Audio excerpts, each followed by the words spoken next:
Ụtụtụ ọma nọ ụmụ ọdịnala Igbo. Aka bụkwa onye nke gị Ugochi tubelu Oraifite Adama. Anyị na-akpụ alụ. A sị nkachi tata bụ nkwụ kwọtara anyị ihe ọma. Anyị ga-ejere obodo nara obodo, onye chụwa anyị ya daa. Ọ ihe m kwuru. A sị na anyị ga-adị ka echi na echi adị agwụ agwụ. A sị m ihe anyị ga-eri bịa, ihe ga-eri anyị bịa na. A sị na akakaka ya ama anyị, jijiji ya ama anyị. A sị na onye si na akwa ya ama acha mpama ya aba na nke ya.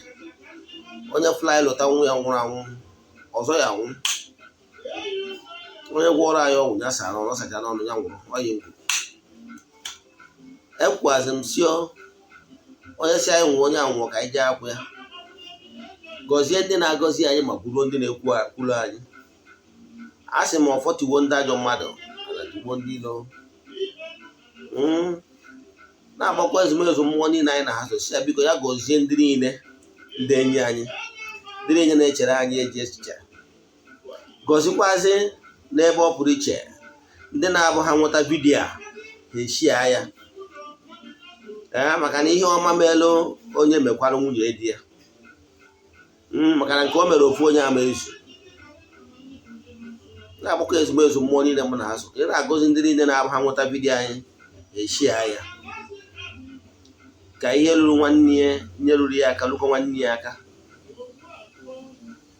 Na-agba ezumezu mụ na ha, ndị mụ na ha so, mmụọ niile na-achụrụ aja ka ụnụ ga-agọzibe ha ncha niile. Ise abụkwa m onye nke gị Ugochi tubelu Oraifite Adama. Anyị na-akpụ alụ. Abụ m nnukwu onye nchụaja na Ugochi tubelu Odinana temple nke dị na Oraifite na Anambra steeti. Ihe nji maka ebe n'ụbọchị taa bụ ka nkọwa ihe pụtara na ajụjụ ndị mmadụ na-ajụ m na WhatsApp. Remember, nọmba ahụ bụ na ịfụrụ m na WhatsApp, ya bụ nọmba ka ị ga-eji wee sendịrị m meseji.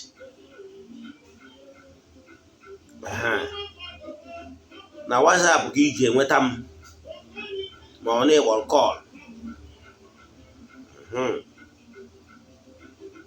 Ihe m chọrọ iji ikwu maka ya taa bụ ihe ga-abụ ọ na-eme na ndụ gị, ị marụ na mmụọ na-akpọ gị oku ma ọ bụ na ị nwere kọl. Ihe ndị a ka ọ ga-abụ ọ bụ na ọ na-eme ịjụ ese. Nke mbụ, ọ bụrụ na ị bụ onye ụfọdụ ihe na-eme na ndụ ị dị aghọtacha, ị ga-ajụ ese. Dịka m si wee kọwaa, abụ m onye mgbasa ozi ọdịnala Igbo. Anyị na-agba afa miri emi, dịka nka na-ekwuriri n'afọ abụ spiritual lab. Nọọ onye mara ebe ọ na-eje o wee jeruo. Ọ dị mkpa na aga na-agba afa miri emi ka ị mata ihe na-eme gị. Nke abụọ bụ na anyị bụ ndị na-arụ ọrụ mmụọ dị iche iche. O nwere ihe chọrọ ịma atụ taa, gị onye ọma na-ege ntị, gị nwa na-ene m anya ka nne. Ọ bụrụ na ịbụ onye na-abụ ị na-alahụ ụla, ị na-afụ nkịta na nlọ, maọbụ na-afụ agwọ na nlọ, maọbụ na-afụ eke na nlọ. Ịfụ agwọ na nlọ na ịfụ eke na nlọ abụrụ ofu ihe ka o miri. Maọbụ na ịfụ onye iwu onye fụrụ n'afọ na-enweta, ọ bụrụ na ị na-alọ nlọ ịfụ ebe mmọnwụ na-achụ gị ọsọ, maọbụ na iwe onye a na-ere ada eriwe nri na nlọ, ma ọ na ịfụrụ onwe gị ebe iku nwa na nlọ, maọbụ na ịfụrụ onwe gị ihe iyi egwu a na-abịakwute gị na nlọ, maọbụkwa na iwe onye na-abụ agagido n'ihu agaba n'azụ, maọbụ na-ewu ngwuru na ngwurube nna gị ewu ngwuru, ọ na-abụ nwaanyị nụọ di obere oge ọ nata, maọbụ na ngwuru abịalụ a na-amụ nwaanyị, maọbụ na ngwuru abịalụ ọ bụrụ na amụọ nwoke ọnwụọ, amụọ nwaanyị ọnọrụ. Ghọtara ya?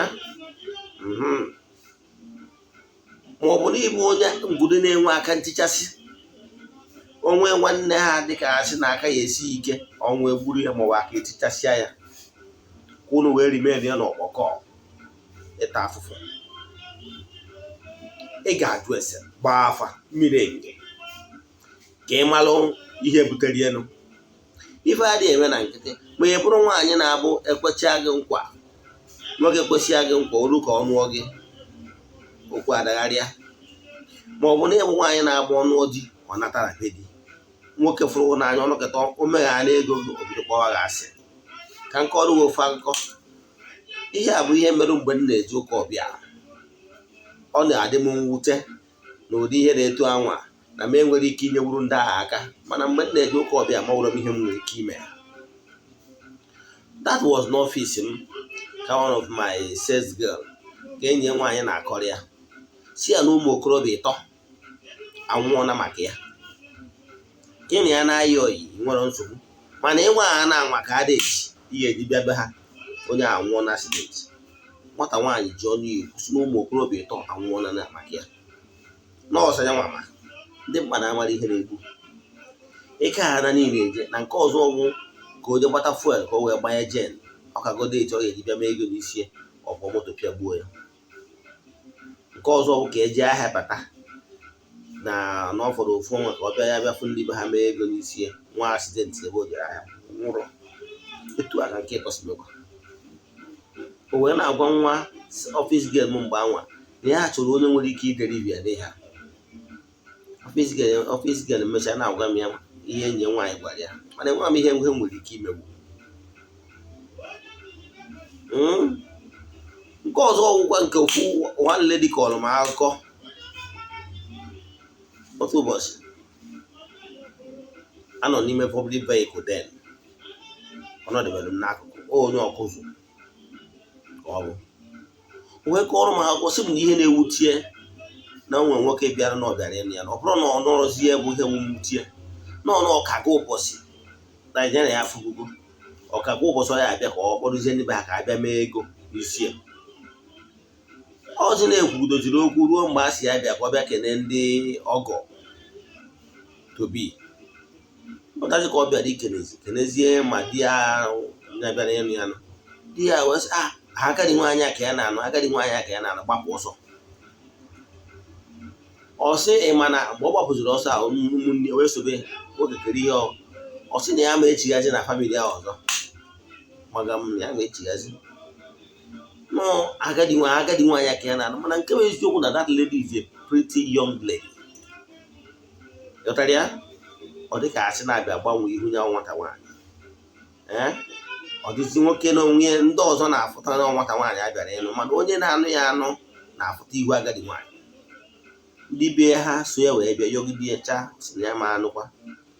Ndị bịa wee chigatazi ebe gwa ndị famili ha si ya na ihe mere na ka ha namagoro ka ha mara ihe kpatara nwanne ha ji wee kpaa ụdị agwa, na ha ama anụ nwaanyị ma ọ na nwanne ha ahụ ekwadoro onye nwe onye na-anụ nwaanyị n'onwe ya. Ọkụ etu a ka o si wee na ọsị na akụkọ a bịa gbasa obodo ha niile. O were ewutie na ihe na-ewutie bụ ule ome na ọ karịa mma na nwatakịrị nwoke abịa ọdọ abịa na be ha si na ọ chọrọ enyi ya, mana akụkọ niile na-agbasazi obodo niile. O wee wutie so much. Mgbe ọ na-akọrọ m akụkọ ụmụ onye ụka ọbịa, gwa m ihe m ga-eme, mana ọ bụrụ kịta ama m ihe m ga-eme. Ị bụrụ onye na-ebe arịrị, nwoke wee gekwecha agụ nkwa oluo ka ọ nụzie gị anụ akụkọ abatị ya, ma ọ na-abụ ịnụọ di ịnata, ịnụọ di ịnata, ma ọ gwara nwoke na-abụ ọnụ nwaanyị ọnata, ọnụ nwaanyị ọnata, ihe ebue. Ị ghọtara ihe na-achịkọwara gị? O nwere ụfọdụ ihe ga na-eme na ndụ gị, ị mara nọ ihe mmụọ kiri aka. Mgbe m na-eje ụka ọbịa ka nwere onwe mmadụ, anụrụ m nwaanyị, mana mgbe ọrụ a bidoro, amarọ m n'ọrụ na-edistọp. Mana nke bụ eziokwu ụkwa na ọ bụrụ na nwaanyị nụrụ mgbe anwa, ọ bụrụ na kwa na ọbara agwa ọkpara, akarọ m ịda alụ ọrụ taa, mana emekịtarụ n'ọkpawa agwa kpagịwa agwa dị na mmekịta zụwa properties nwere na Abuja. Ịghọtara ya? Anyị sebe okwu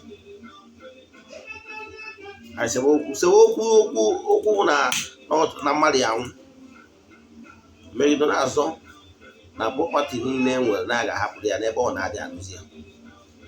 Mana nke ahụ story for another day. Mana ihe na-achịkwa bụ ya bụ esemokwu na akparamagwa ya nwa wee sị mba na nke a arụzi na nkịtị bụ wee pụọ njem. Ọ njem aka m pụrụ ewee na-asị m nwoke na oge mpịawa azụ m erugo na iwu na mba ebidozi ọrụ a ọsọ na-agba ma agbata ya n'ọsọ a na-akapụrụ ya n'ụka. The story is a long story, but today I'm happy. I'm happy. I didn't regret this that my marriage crashed, but I'm happier.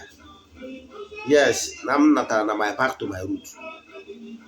I lost those things in Abuja, but now I'm in man on Bednam.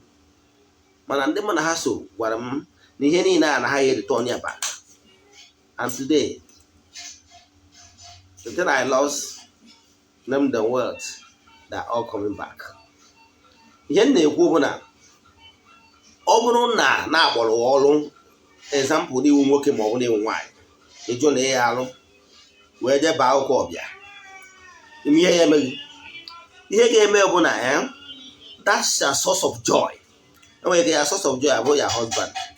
Ma ọ bụrụ nwoke ya source of joy abụrụ nwunye gị. A ga-anọkịta ịkpa asị. Nwunye gị anọkịta ụkpọ gasị for nothing. Ebụrụ nwaanyị nọkịta di gị akpọ gasị for nothing. Gị na-ebido nwee problem before you know it, that marriage will crash. Take it or leave it.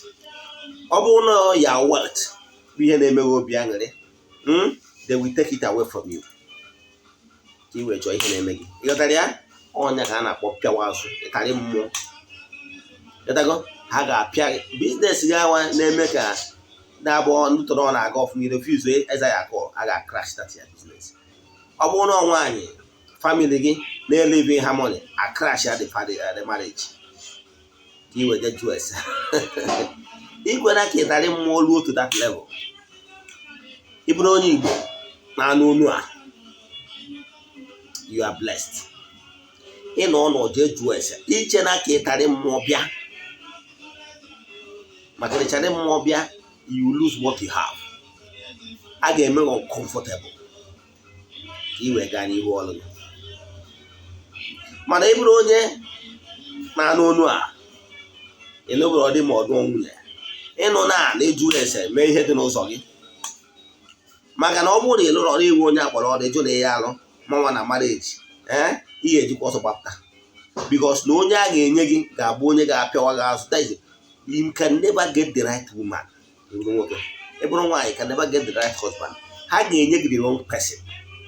Onye a ka a ga-eji wee pịawa gị azụ ga-eme ka ichigata back to your roots. Mgbe anyị nwere na-echigatazi azụ, ị na-echigata azụ ka a divorcee ma ọ bụ single mother. Ghọtara ya? Onye maara ihe na-eji ihe mere ndị ọzọ wee mụta ihe. Ịgwara ka o mee gị. So ihe na-achịkọwara gị bụ ị bụrụ onye na-enwe nsogbu dị iche iche, gbakwute mmụọ ka mmụọ kwutoro gị. Etu a nna mgbe m bidoro ọrụ a, ọchụchụ karịa arụ. Mbịa bido mewe ọdịnala. Na chata back to my root. Things started getting better because before you become a real natural ọdịnala dibia, ọ dị eme by magic. Bido kpana na kpana ọfọ. Doa na ngwurube nna. Bido doziri ihe niile one after the other. Mgbe ahụ ọchụchụ karịara mgbe nka bụ onye ọdịnala eme eburo dibia. Ejere m mba dị iche iche.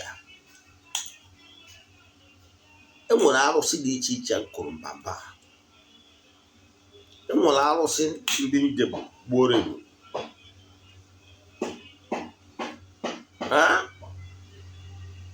Ejechara m Nsụka jee Agụleri. Mgbe anwa mana taa mgbe m bidozi mewe ọdịnala, amakwa nne idiri m entities of powers. bidogoro na mmụọ dị n'ụlọ, mmụọ be nna, mmụọ ikwu nne m, na entities of powers, mmụọ dị na ngwuru, ha niile so na mmụọ anyị ji alụ ọrụ taa. Nwekwuzie mmụọ mba anyị ji alụ ọrụ na temple. Nwoke mmụọ na-apịawa ndị amoosu azụ, maka na ihe ịgbara ọbụla ya, ọ bụgo n'igwe onye akpọrọ ọrụ, ị na-arụ n'ụdị ụka, ị na-arụ n'ụdị ọdịnala, ọ bụrụ na ị solve problem ndị amoosu, go nowhere. Kere ọrụ bụ ndị ọrụ ndị amoosu. Ọrụ ndị amoosu bụ the envy ndị anwa dị ndụ, ọ ajọ obi ndị mmadụ ndị dị ndụ, dị na ọrụ ha bụ ide ewetara uke, na-ewetara gị nsogbu, na-ewetara naghachi azụ. Ajọ obi ndị mmadụ, ọnya bụ ndị amoosu.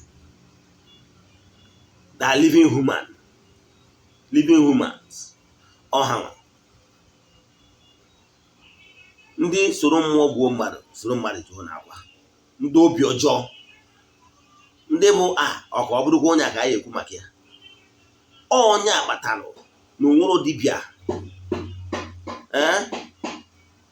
enwere ọgwụ o ji achụ ndị amoosu, ma ọ bụzi mana m nwere ajịrọ m ọgwụ alụ ọrụ ma arụsị. Onye akpata m nwa na onwe m na temple anyị ji nwee mmụọ na-apịawa ndị amoosu azụ, because without take care of ndị amoosu, you will be doing rise and fall. Because ọrụ ndị amoosu bụ na ị nwere ike ịkpụrụ blọk be nna gị, ha sị ọka nwa Virginia alụkwu n'elu, ajọ obi abata. Ịghọtara ya? Ọka ekwekwe nkwụ nwa m Virginia atụ ka nna amara gị. Onye kpatara onye ma ihe na-akụ ndị amoosu, na-akụ mmụọ na-apịawa ndị amoosu mbamba. O nwere ihe gị na amoosu ji, and ọ bụrụ na ị take care of them, debe ha n'ọnọdụ ha kwesịrị ịnọ, kwụrụ ka nwoke si akwụ, kwụrụ ka nwaanyị si akwụ, ịma na ị ga na-atọ for nothing. Onye kpatara o ji dị mma na mmadụ ga-abịa kụọ mmụọ mbamba. Anyị nwere mmụọ na-apụ apụ, na-apịawa ndị amoosu azụ, mee ha taatị. Ugochi tubelu na temple, anyị nwere mmụọ ịya akụ mbamba, ome ndị amoosu taatị, chụọrụ gị ndị ajọ mmadụ, chụọrụ gị ndị ajọ mmụọ, all the negative energy. Mmụọ ị ga-abịa yọọ ihe ị chọrọ, ọ na-emere gị, ị na-afụ n'anya. Ekwubuo na maka ịkụ mmụọ mbamba, mmụọ ndị mmadụ ka na-abịa egburu ya anụ, ekwu na ndị mmadụ ga-egbudori ya anụ. Anyị mere consecration of that temple, ya bụ mmụọ nọ na ya na middle of this month. So ndị mmadụ ka na-egburu ya anụ na-aga n'iru. Mgbe ọsọ anyị chọburu ka anyị limit to 1 month, mana mmụọ si mba, si hapụ ya. Mgbe ọbụla onye ji teta ụla na ọnya bụ ụtụtụ ya. So mgbe ọbụla iji wee dị nkwado ịgbagburu mmụọ anụ, ịgbagburu mmụọ anụ ka mmụọ tụọlụ ndị amoosu. Ọgwa ndị Igbo onye chọrọ ịkụ mmụọ mbamba, ịkụ mmụọ mbamba, ihe ọ pụtara bụ na n'iso na ndị ga na-enweta ụfọ, na-eketa oke na aja na ụfọ niile anyị na-agọ kwa ụbọchị, maka na ọ dị ụzọ ndị anyị na-agọrọ ụfọ na temple ụbọchị ọbụla. Anyị na-agọrọ ndị niile kụrụ mbamba na Ugochi tubelu na temple ọfọ ndụ na ọfọ ife ọma dị iche iche. Na-agọrọ ndị niile anyị rụrụ ọrụ ọfọ na temple, maka na ha abụrụgo ndị nke anyị. Na-agọrọ ndị enyi m niile na ndị niile na-abịa egburu mmụọ na temple. Na-agọkwazi ọfọ n'isi ndị niile na-echebe ihu na isi n'otu Ugochi tubelu na temple, wee yọọ ayịyọ, gọkwazie mmụọ ka ha keta oke na aja niile na ọfọ niile anyị na-agọ na temple. Ndị ha niile bụ ndị enyi anyị na-agọrọ ha ọfọ. Ị nwere ike ịbịa jụọ m ka ihe etu esi eme ka ị kụọ mmụọ mbamba. So na ndị kụrụ mmụọ mbamba, so na ndị anyị ga na-agọrọ ọfọ kwa ụbọchị. Ọ bụrụkwa na ị chọrọ ime etu anwa, ị nwekwara ike bịa si na ịchọrọ ka igbuoro mmụọ anụ ka ịyọ ayịyọ n'isi gị maka ihe dị etu a maọbụ ihe dị etu a maọbụ nchekwa ngwuru maọbụ nchekwa gị n'aka ndị ochongonoko ndị soro mmụọ bụ mmadụ soro mmadụ ji na akwa. Ọ bụkwa na ị nwere ego mana mmadụ na-akpagbu gị na-achọ ka ọ nara gị oke gị, ma mmadụ na-akpagbu gị na-achọ ka o gbuo gị egbuo, ịma na aka gị dị ọcha na ị bụrụ onye na-egbu mmadụ, n'ọnwụ na mmadụ na-achọ ịnara gị oke gị maka na ị nwere mmadụ, ibezina kpọrọ ọsọ bịa na Ugochi tubelu na temple. Ihe ị na-edire wo otu ọkụkọ na mbaji nọ na ọjị na nkwụ ọkụ ka ị bịa n'ihu mmụọ a, ị bịa ka egbuori ya anụ ka ị yọọ ihe obi ịjọcha ya, ikwezie ya nkwa ihe ị ga-emeri ya ma ọ bụrụ na ụjọ nụọrụ ọgụ a kwachikatara gị ihe efuru efu. Ịghọtara ya? So ọ bụrụ ihe bụ na ị nwere ego na mmụọ ama aza gị, mmụọ ga-aza gị ihe ọma meziere gị, ịbịa kene ya. Nke a dị iche. Ndị chọkwara ka ha kụọ mba ịma na ndị a abụrụgo ndị wụ friends of the temple. Nke a dịkwa iche. Ịgbaji na nkịtị, mụ na onwe m mgbe m batara n'ọdịnala ọchụchụ ka ndị mmadụ chụwara m, and ọ bụrụ na ndị mụ na ha so agbọrọ nkịtị ka ọchụchụ achụwa m, aka m awụ onye furu efu karịa aka m ya nọ n'ụkwụ ọbịa ruo taa. Ejekwa nje kụọ mmụọ ndị mbamba, bịakwa kụọ mmụọ dị na be nna m mbamba, bịa kwụrụ ka nwoke ji akwụ. Adịm ebelive na egwu ọgwụ. Ịghọtara ya? Maka na ọgwụ ekechiri ekechi, ọgwụ na-atraktị ọgwụ, and ọgwụ akarịrị n'ahụ na-atraktị ọgwụ, and ọ na-eme expire. Ọ ya batara na onye karịrị ọgwụ ọnụkwa ka ịkwụ ọgwụ ọzọ. Ịghọtara ya? Abụrụ m a fan of ọgwụ, mana ihe mbelive na ịchụ aja na-achụ mmụọ aja. Alụsị ka mbelive ya, maka na arụsị ewu anjelu nke Chukwu. Arụsị karịrị ọgwụ. Alụsị bata ebe ọgwụ na ọgwụ agba ọsọ. Ịghọtara ya? Maka na alụsị bụ mmụọ agbọturu wee ankọ ya in a place, kpọọ ya afọ ọ na-aza, afọ eji mara ya na this earth, mana ọ bụ mmụọ, onye anjelu nke Chukwu. Ọ bụrụ arụsị niile ka eji ọgwụ ejekwu ndị abịa n'ihu ya. Ịghọtara ya? Mmụọ akwụdoro gị, ada agba aka achị ihe na-ata alụ. Ị ga-akwụ ka nwoke si akwụ, maka ọ bụrụ na ekwuru ka nwoke si ekwu, ndị ofu obi, ndị ka o si bụrụ ọka ọ bụrụ ka nwoke arịwekwa, ndị wụ soro mmụọ bụ mmadụ soro mmadụ ruo na akwa, ndị so iweta ihe ọjọọ ofu obi ka ha ji aga. Gị na arụsị kwụrụ, gị na ajelu nke Chukwu kwụrụ ka ọ gbawara gị ọgụ. Na mmụọ na mmadụ adịghị ama aka. Onye ji ogwugwu ọ nwụrụ udo. Ịghọtara ya? Ọ bụrụ na ị bịa ka mmadụ si akwụ, ị chụọrọ mmụọ aja, ị nọrọ esie nya bụ ọkụkọ na ji, gị na mmụọ erikọ, enyecha mmụọ enye gị ugbie ka mmụọ banye gị n'ahụ, ka ị kwụrụ n'ụkwụ gị na-abụ. Onye abatara onye ahụ, ị bụrụ onye etu a nna adịba aka ya ọgwụ n'ahụ, onye ma mma na ọgwụ atụrụ nwere ọgwụ ya afọ n'ahụ, mana ihe m na-erikọ mụ na arụsị na-erikọ. Mụ na arụsị dị iche iche erikọ ka arụsị banye n'ime. Ihe ọ ga-emeghị wu na onye a na-echecha ịgwọrọ ọgwụ mba, n'ihe so onye aka nkụ na mmụọ so ya ebuka, ọ naghị ya. Ịghọtara ya? Maka na ịkwụ ka nwoke si akwụ. Bịa kụọ arụsị mbamba ka mmụọ na-echekwa gị. Bịa gbuoro mmụọ anụ. Na etu ahụ ma mmadụ si ma mma, na etu a ka ịma mmụọ si ma mma. Ịmarụ mmụọ a na-anụrụ ọgụ. Ime ihe kpatara mmụọ eji nụrụ ọgụ. Mmụọ ga-anụrụ ọgụ maka na ọ ya asị na onye a bụ onye nke anyị, na onye a bụ onye bịa gburu m anụ, na mma echekwa ya, maka na ụzọ dị mma aga ya ngara abụ. maka na ihe ọma na-agara ya ọka na-elota bịa na-egburu m anụ. Ịghọtara ya na ọgụrụ gụrụgụrụ ọbịa gbuoro m anụ. Ịghọtara ya onye agbata mmụọ ga-eji bịa na-anụrụ gị ọgụ. Ị bụrụ ndị onye a na-achụ ọchụchụ na ị nwere mmadụ ma ọ bụ na-agbọrọ gị ọrụ na ị nwere ego ma ọ bụ na ndị mmadụ na-akpagbu gị, sendịara m na meseji na WhatsApp ka m nyere gị aka. Ana m ekwu na-ekwusi ike, my mission is to help people live better life. Adị m enwekwa efe na Ugochi Ọdịnala temple. Anyị na-arụ ọrụ every day. Alụkọtago m ọrụ nke na emezi ndị emere employees staffs ndị na-arụ ọrụ a na-akwụ ụgwọ, maka na nwere ụbọchị ọbụla chefu na n'igwe ama egbu ọkụkọ, ụfọdụ egbu ọkụkọ 10 gbuo ebu ụsa. O nwere every day ọrụ.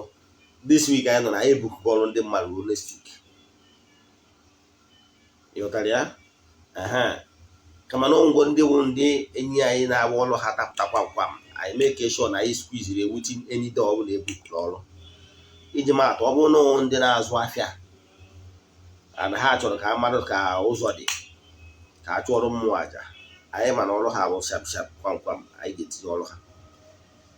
So anyị na-arụ ọrụ efe adọrọdụ. Kama na ọ bụrụ na ị sendịelụ meseji na Ugochi Ọdịnala temple, sendịelụ meseji na WhatsApp nọmba m, then ịchaachịa m na WhatsApp, then ọ dipendịrị etu ya chalenji dị, then amara m ụbọchị m ma enye gị apọịntmentị ịbịa ka mụ na gị fụ ihu na ihu. Ka mụ na fụ ihu na ihu. Ọ bụrụ na anyị kpasịa, ọ bụrụ nke m ma enye gị aja ị ga-eje chụrụ n'onwe gị ka ị nwee chi dị mma, enye nga akarị nga aja. Ọ bụkwa nnọọ nke bụ na ị ga-abịa n'ihu mmụọ arụsị, gbuola arụsị anụ, nọdụ n'ihu arụsị, kwụọrọ arụsị etu o si wee dịrị gị na ihe ị chọrọ ka o mere gị, then kwezie arụsị nkwa ihe ị ga-emeri ya ma ọ bụrụ na o mere gị ihe ị yọrọ mee ya. Mana mishọn mbụ adị m eji anya afụ onye bụ anya mmiri n'anya ma ọ bụ na mmadụ na-akpagbu gị, mmadụ na-achọ ịnara oke gị, maka na anọbugo n'ụdị ọnọdụ a mbụ. Marakwa nnọọ na mgbawa mmụọ ka mgbawara mmụọ wee rụọrụ m ọgụ wee chekwawa m. Ya afọ mfụ onye nọ n'ụdị ọnọdụ a, ọ na-atọ ọchị obi m. Ana m alaiki inyere onye a aka. Ịgbakwana nkịtị ka mmadụ rie oke gị, maka na mmadụ ịgba nkịtị ka mmadụ rie oke gị na ụdị na ụjọ ọdịgị na ahụ, ịma na-ewe coward and onye ụjọ adị aba. Ịghọtara ya? Gịnị bụ alụsị? Ka m were nke a emechie taa. Alụsị alụ bụ alụ kwụsị. Yes. Alụsị adị asọpọtụ ihe ọjọọ. Ọ ndị ji ọgwụ alụ, ma ọ bụ ndị ma ọgwụ na-eme mpụ. Onye ọbụla bụ dibịa wee gbota dibịa onye ọdịnala can never, I repeat, mark my words, can never sleep with any married woman. Onsana. Ịghọtara ya? Maka na alụsị nwere nsọ. Onye gbatara ụfọdụ ndị mmadụ, maka na onye bụ alụ kwụsị. Onye gbatara ụfọdụ ndị mmadụ ji agbara iji mmụọ na-alụ, mana mmụọ ka mmụọ ji alụ. Ịkọcha akpọ m na-edupụ mmụọ si mmụọ nwa ya ji eje ọrụ a, maka na mmụọ na-adị na tempụl nwere ọrụ ọ na-alụ. Ịghọtara ya? So mmụọ nọ na tempụl, Ugochi Ọdịnala tempụl nwere ihe ọ na-alụ, and ọlụ onye da-akpọ onye ya egarụ ya. Mana ụfọdụ achọrọ iji arụsị alụ, maka na arụsị na-enwe nsọ. Ụfọdụ chọrọ iji ọgwụ wee na-alụ, mana ka na ọgwụ ịfụ ha na onye ọbụla bụ si na ya bụ onye akpọrọ ọlụ mana ọ na-edina nwunye mmadụ, ị mara na onye ahụ na ojiro mmụọ alụ, ojiro mmụọ ọdịnala. Adịmekwu maka ndị na-eji ebute ike ndị India ma ọ bụ ike ndị mba, adịmekwu maka ndị agha bụrụ ndị ọdịnala. Ịfụ dibịa wụ dibịa kọọ ọdịnala dibịa iwu nọ. Ịghọtara ya? Dibịa kọọ ọdịnala dibịa uno, and onye a ga na-asọ nsọ ana. Ụmụ nwoke ibe m, ekene m ụnụ ka m gwa ụnụ nke a bifo mmechie taa. Zekwalụ nwunye mmadụ. ị bụrụ onye na-achụ nwunye mmadụ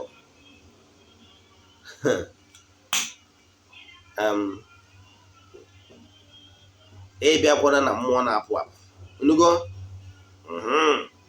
ị bụrụ onye na-eji agwọ ọgwụ ka igbuo mmadụ ị na-agwọ ọgwụ siri bịa gwọrọ ọgwụ ka o gbuo Ifeanyị ma ọ gbuo Nkechi ma ọ gbuo Nkiru chaalụ mmụọ na-apụ apụ igbu mmadụ agbasara Ugochi tupu na tempụl nwere ihe gbasara anyị na igbu mmadụ ihe anyị na-achụ ụgbọ aja ihe ọma ị bụrụ onye na-achụ nwunye mmadụ zeere anyị yọtara ya anyị na-asọ nsọ ana mana ọ bụrụ na mmadụ na ị na-achụ nwunye mmadụ na ị na-agwọ ọgwụ igbu mmadụ chi ịnara oke gị na ya ga-emewu ya were ọsọ were ije bịa na Ugochi tupu na tempụl ka mmụọ ji elu ọgụ yọtara ibe si narịrị ihe na-agwụ ụmụ nwoke ibe m n'ọdịnala Igbo kwadoro na ịnụtara ajọ nwaanyị